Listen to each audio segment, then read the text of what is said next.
नमस्कार दोस्तों, मैं अभिषेक यादव। दोस्तों, आज हम एक ऐसे शख्स की दास्तान सुनाएंगे जिसे भारत के रत्न के रूप में जाना जाता है।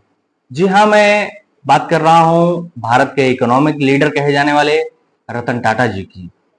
रतन टाटा जी कल रात इस दुनिया को अलविदा कह गए। ऐसी महान शख्सियत को मैं और अपनी स्टोरी लाइव की पूरी फैमिली की तरफ से उन्हें सादर नमन करते हैं, श्रद्धांजलि अर्पित करते हैं। दोस्तों, रतन टाटा जी एक ऐसी शख्सियत थे, अरबों खरबों के दौलतमंद इंसान, इतनी सादगी से उनकी जिंदगी थी, इतनी सादगी से जीते थे कि अन्य उद्योगपतियों की शानो शौकत भरी जिंदगी, उनके रंगीन और हसीन दुनिया उसके आगे फीकी पड़ जाती थी। दोस्तों, रतन टाटा को हम सभी देशवासी ऐसा लगता है कि वो हमारे रतन टाटा हैं, जबकि अन्य उद्योगपतियों के साथ ऐसी फीलिंग नहीं आती है देशवासियों को। इसकी वजह से जब से उनके निधन की खबरें दुनिया में पूरी फैली हैं, पूरे देश भर के लोग आहत हो गए हैं उनके इस निधन से, और सभी कोई दुख जता रहा है। रतन टाटा ने टाटा कंपनी को फर्श से अर्श पर पहुंचा दिया अपने कार्यकाल में, खुद चेयरमैन रहते हुए। तकरीबन 20 साल रतन टाटा जी टाटा ग्रुप के चेयरमैन रहे। टाटा कंपनी की जो नींव थी वो जमशेद जी टाटा ने 1822 ईस्वी में रखी थी। दरअसल जमशेद जी टाटा के दो बेटे हुए, दोराब जी टाटा और रतन जी टाटा। रतन जी टाटा की जब शादी हुई तो उनकी कुछ ही दिन बाद शादी के उनकी डेथ हो गई। तो उनकी पत्नी ने एक पारसी अनाथालय से एक बच्चे को गोद लिया जिसका नाम नवल टाटा था। नवल टाटा की शादी हुई सोनी टाटा से। सोनी टाटा से दो बेटे हुए नवल टाटा को, एक रतन टाटा और दूसरे सिमी टाटा। रतन टाटा जो अपने वाले हैं और सिमी टाटा उनके सगे भाई। उसके बाद नवल टाटा ने दूसरी शादी भी की सिमोन टाटा से, और उनके एक लड़के हुए नोएल टाटा जिनको कहा जाता है, उनके सौतेले भाई थे रतन टाटा जी के। रतन टाटा जी का जन्म दोस्तों गुजरात के सूरत में हुआ था 1937 को, और उसके बाद उनकी जो शुरुआती शिक्षा दीक्षा थी वो गुजरात से ही हुई। उसके बाद मुंबई चले आए। तो जब रतन टाटा जी का जन्म हुआ उसके कुछ सालों बाद उनके माता और पिता का तलाक हो गया।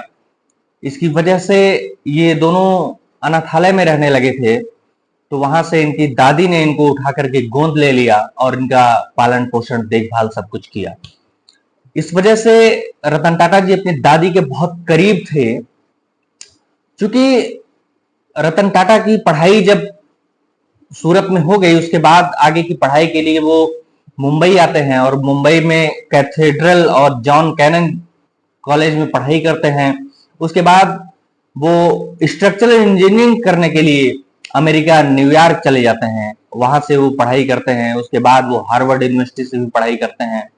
और उनका एक उन्होंने एक प्रेस कॉन्फ्रेंस में बताया कि 1962 में जब भारत और चीन का युद्ध चल रहा था, उसी दौरान उन्होंने अमेरिका में रहते हुए एक लड़की से उनको प्यार हो गया था, और प्यार दोनों को हुआ और बात शादी तक पहुंची। तो जब शादी की बात आई तो वो दोनों लोग राजी हो गए शादी करने के लिए, लेकिन तभी मुंबई से फोन गया कि आपकी दादी की तबीयत खराब है। जब अपनी दादी की खराब तबीयत सुनते हैं रतन टाटा, तो उनसे वादा करके, लौट कर आने का वादा करके उस लड़की से मुंबई चले आए और यहाँ पर अपनी दादी की देखभाल किए। बाद में इनकी दादी की तबीयत ज्यादा खराब रहने लगी और उनकी डेथ हो गई। तो जब यहाँ घर चले आए तो यहीं पर वो रतन टाटा मुंबई में ही शिफ्ट हो गए और टाटा कंपनी में ही एक छोटी मोटी नौकरी करने लगे। तब तक ये तय नहीं था कि टाटा कंपनी की विरासत किसको दी जाएगी आगे चल करके। उसके बाद कहते हैं कि टाटा कंपनी में ही नौकरी करते समय टाटा कंपनी के जो चेयरमैन थे उस वक्त के, JRD टाटा, उन्होंने रतन टाटा को काफी देखना परखना शुरू किया और रतन टाटा भी अपनी प्रतिभा के बल पर उस कंपनी को धीरे धीरे फर्श से अर्श पर ले जाने की तरफ अग्रसर थे, जिससे प्रभावित होकर के JRD टाटा ने 1982 में इस बात की घोषणा की थी कि टाटा कंपनी का जो अगला चेयरमैन होगा वो रतन टाटा होगा। और अपने 60 साल के कार्यकाल के बाद JRD टाटा ने 1991 में उस कंपनी की कमान, पूरी कमान रतन टाटा को दे दी 1991 में।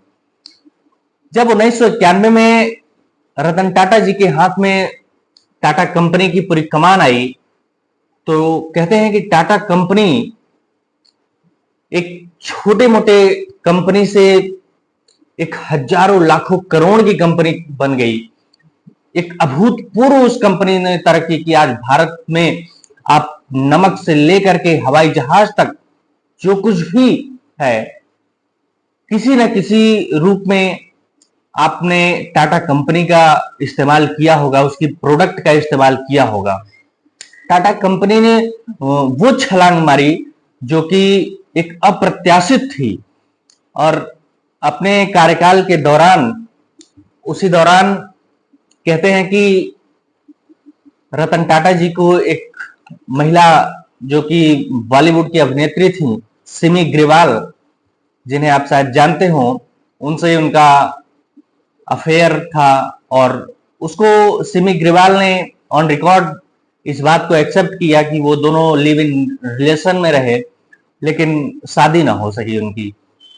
ऐसी 4 बार मौके आए जब रतन टाटा जी की शादी हो सकती थी और होने के बेहद करीब थी, लेकिन ऐन वक्त पर किसी न किसी चीज का रोड़ा पड़ जाता था और आजीवन अविवाहित रह गए।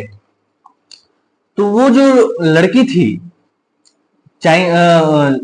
चाइना और भारत का युद्ध की वजह से अमेरिका में जो लड़की थी उससे शादी ना हो सकी, क्योंकि उस समय हालात बहुत खराब थे।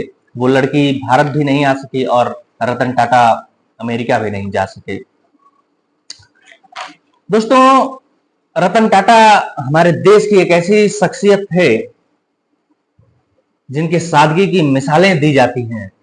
उनसे जुड़ी तमाम किस्से कहानियां हैं जिन्हें हम सुनते हैं तो हमारा सीना गर्व से चौड़ा हो जाता है कि हमारे देश में ऐसे भी दानवीर लोग भी हैं।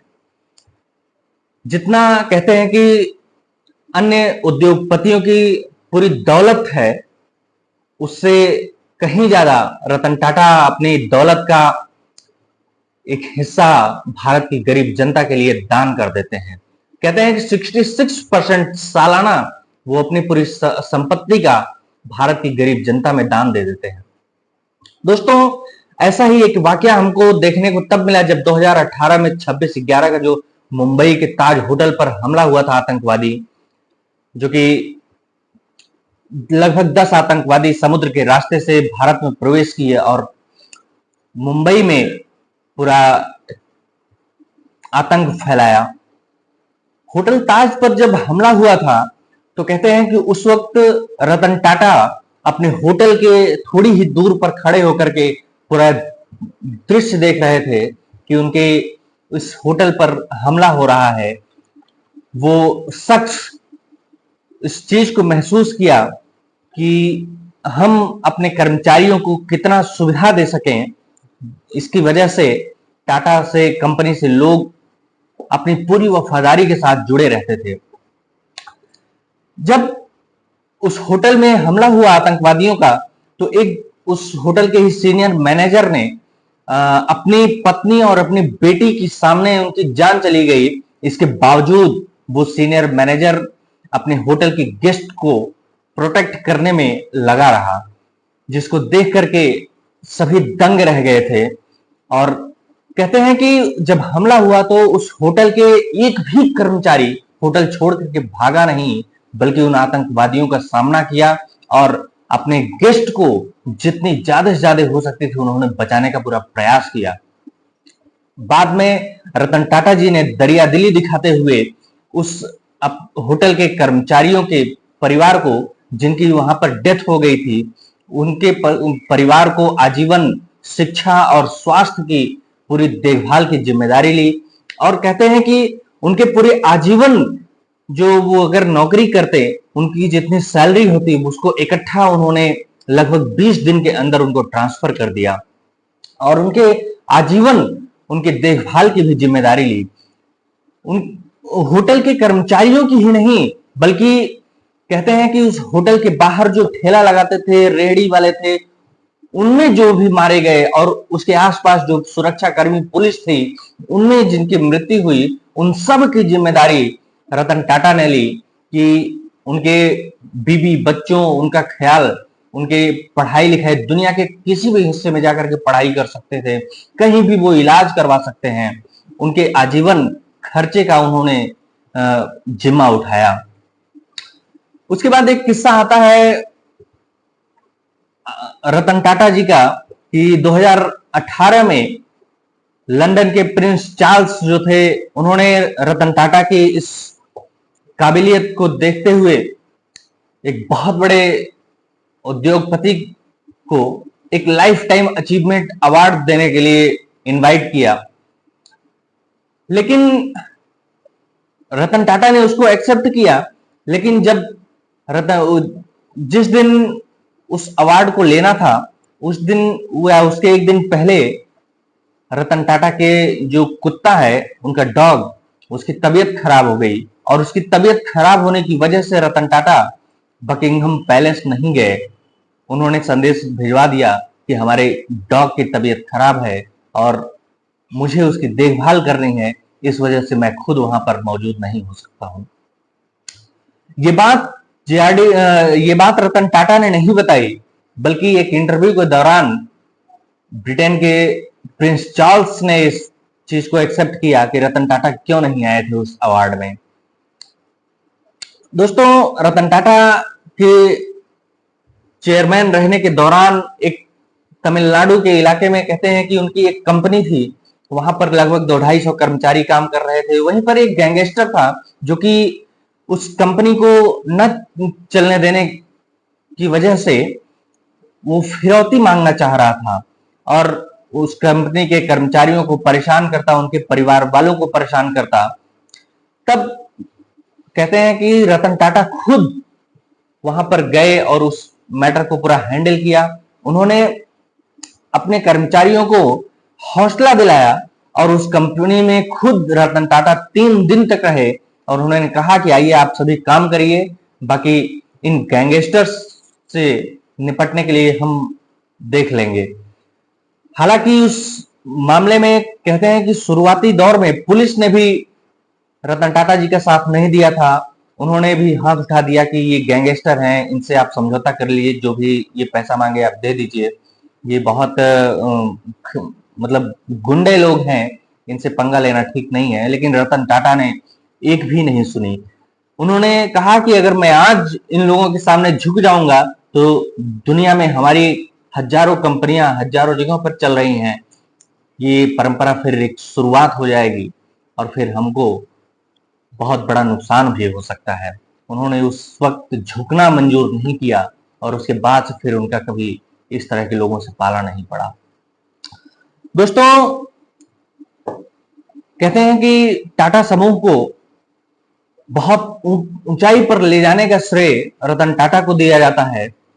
इसी तरह रतन टाटा एक टाटा मोटर्स कंपनी उन्होंने खोली, तो उसमें 2001 में उन्होंने एक बहुत सुपर डुपर तरीके से एक कार बनाई, टाटा इंडिका, जिसको उन्होंने लॉन्च किया बहुत जोरों शोरों से। लेकिन जितनी उम्मीद थी उतनी उम्मीद के मुताबिक वो कंपनी टाटा इंडिका की कार बिक नहीं सकी, जिसकी वजह से कंपनी घाटे में जाने लगी और टाटा ट्रस्ट के भी लोग रतन टाटा के ऊपर उंगली उठाने लगे कि आपने ये क्या किया, ऐसे तो कंपनी डूब जाएगी। तो इस चीज कंपनी को डूबने से बचाने के लिए वो अमेरिका गए और वहां पर फोर्ड कंपनी है, एक फोर्ड की कई गाड़ियां चलती हैं, एंडेवर है, इस तरह की आज भी हैं। तो वहां पर गए, उन्होंने फोर्ड कंपनी के मालिक बिल फोर्ड से कहा कि आप हमारी कंपनी को ले लीजिए, टाटा मोटर्स को। हमने इंडिका कार बनाई थी और वो फ्लॉप हो गई। तब उस कंपनी के मालिक बिल फोर्ड ने एक प्रकार से उनको जलील करते हुए कहा कि रतन टाटा जी, आपको अगर किसी क्षेत्र के बारे में जानकारी नहीं है तो आप वहां पर क्यों पैसा इतना इन्वेस्ट किया आपने बिना अच्छी जानकारी के, और ये कंपनी लेकर के हम आपके ऊपर एहसान कर रहे हैं। जब ये बात रतन टाटा जी ने सुनी तो काफी वो आहत हुए और उन्होंने ये फिर डिसाइड किया कि वो कंपनी को बेचेंगे नहीं, और वो वापस उस डील को कैंसिल करके मुंबई चले आए। और फिर उन्होंने ये तय किया कि हम इस कंपनी को बहुत आगे ले जाएंगे। और फिर उन्होंने अपनी एक टीम बनाई, रिसर्च करवाया कि इंडिया में कैसे लोग मतलब किस तरह की गाड़ियों को ज्यादा पसंद करते हैं, किस तरह की गाड़ियों को प्रेफरेंस देते हैं। तो उसके बाद कहते हैं कि वक्त का पहिया पलटा और धीरे धीरे टाटा मोटर्स ऊंचाई पर जाने लगा। तब 2008 की दुनिया में जो मंदी आई थी, उसी मंदी में फोर्ड कंपनी भी दिवालिया होने के कगार पर आ गई थी। तब वहां के जो मालिक थे बिल फोर्ड, वो अपनी कंपनी, जो उनकी गाड़ियां बनती थी जगुआर और लैंड रोवर जैसी गाड़ियां, उसको बेचने का उन्होंने प्लान बनाया। जब ये बात रतन टाटा जी को पता चला तो रतन टाटा जी ने उन्हें फोन किया, कहा कि मैं आपकी कंपनी को लेने के लिए तैयार हूं, लेकिन मैं इस बार अमेरिका नहीं आऊंगा, आपको मुंबई आना होगा।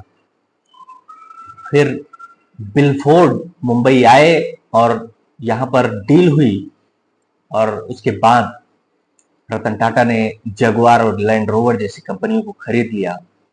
तब उसके बाद बिल फोर्ड ने फिर वही बात अलग तरीके से दोहराई कि ये कंपनी लेकर के आप मेरे ऊपर एहसान जता रहे हैं, आप मेरे ऊपर एहसान कर रहे हैं। दोस्तों, अपने अपमान का बदला अपनी सफलता से लेने वाले रतन टाटा जैसी महान शख्सियत, कहते हैं कि रतन टाटा जी को बहुत करीब से बहुत कम ही लोग जानते हैं, जिसमें अगर गिनती की जाती है तो उनके डॉग की गिनती आती है उसमें। उसके बाद कहते हैं कि एक उनके टाटा कंपनी में ही एक व्यक्ति था शांतनु नायडू, जो कि नौकरी कर रहा था। तो उसने एक बार मुंबई में जाते हुए देखा कि एक कुत्ते की गाड़ी से टकरा कर डेथ हो गई।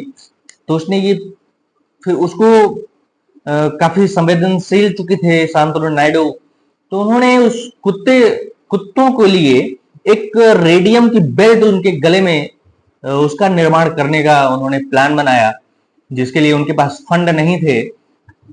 तो शांतनु नायडू के पिताजी ने कहा कि आप इसके लिए रतन टाटा जी को आप एक लेटर लिख दीजिए, शायद वो मदद कर दें।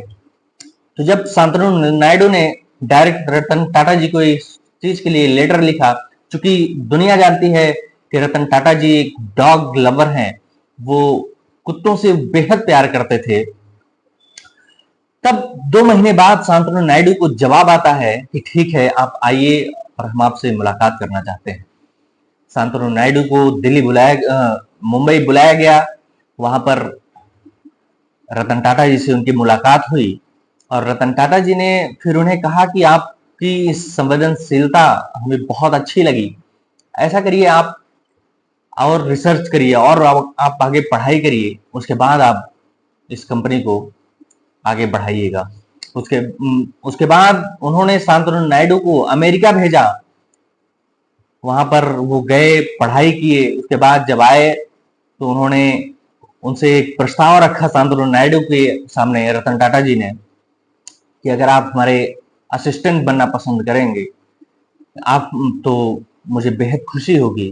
शांतनु नायडू शहर से इस चीज को स्वीकार कर लिए, कहते हैं कि जी बिल्कुल, मैं आपका असिस्टेंट बनना पसंद करूंगा। तब से कहते हैं कि रतन टाटा जी के पास सिर्फ एक शख्स रहते हैं, शांतनु नायडू उनकी पूरी देखभाल, उनका सेवा करते हैं, जो कि उनके अंतिम दिन तक शांतनु नायडू उनकी देखभाल करते हैं। और जब कल रतन टाटा इस दुनिया में नहीं रहे तो उसके बाद उनके पार्थिव शरीर का संस्कार, अंतिम संस्कार भी शांतनु नायडू की देखभाल में हुआ। उनकी डेड बॉडी के बगल में उनके कुत्ते को भी लाया गया और वो कुत्ता बहुत विनम्रता से उनके पास काफी देर तक बैठा रहा। ऐसा महसूस हो रहा था कि जैसे ये कोई इंसान है। ये लगाव था उनको अपने डॉग से। दोस्तों, ऐसी महान शख्सियत को हम सदियों याद करेंगे जिन्होंने भारत की गरीब जनता को गरीबी से उबारने के लिए हजारों करोड़, लाखों करोड़ की उन्होंने मदद की। ऐसे शख्स को हम विनम्र श्रद्धांजलि देते हैं। दोस्तों, आज के लिए बस इतना ही। जाते जाते आप हमारे इस वीडियो को लाइक कीजिए, ज्यादा से ज्यादा कमेंट कीजिए और मेरे चैनल को भी सब्सक्राइब कीजिए। और आगे आप जो भी वीडियो, जिस भी टॉपिक पर देखना चाहते हैं उसको आप एक कमेंट में आप हमको बता सकते हैं। तब तक के लिए धन्यवाद।